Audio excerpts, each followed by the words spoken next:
Magandang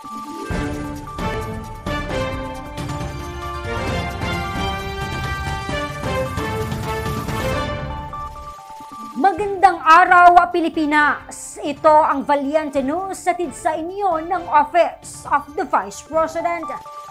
Kabilang sa mga naging prioridad ng tanggapan sa inilunsad na food box distribution sa Barangay Dimagaling sa Capay, Lanao del Sur ang mga senior citizen. May mensahe naman ang ating mga kababayan para sa OVP. Si Jera Gomez sa report. Isa ang senior citizen na si Lola Ober sa 100 residente ng Barangay Dimagaling sa bayan ng Capay sa Lanao del Sur sa nakatanggap ng food box mula sa OVP Western Mindanao Satellite Office. Kwento sa amin ng Lola, dati siyang magsasaka. Dahil limitado na ang kanyang mga galaw dala ng katandaan, hindi na makapaghanap buhay si Lola Ober. Ay dagang kayo ning tabang. Ay kay madugay ni mahurot makatabang sa ako kay wala man ko trabaho karon.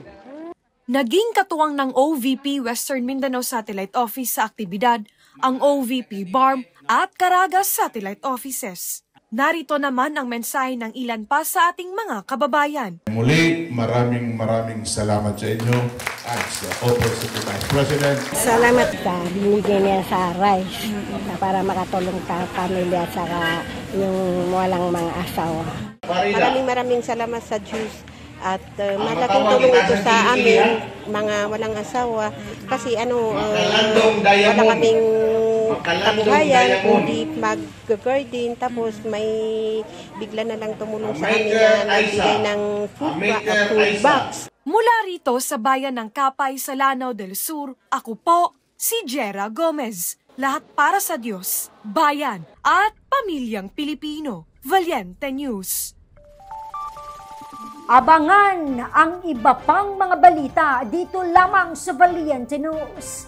Ako si Claudette Loreto para sa makabuluhan, naninindigan at matapang na mga ulat at impormasyon. Maraming salamat.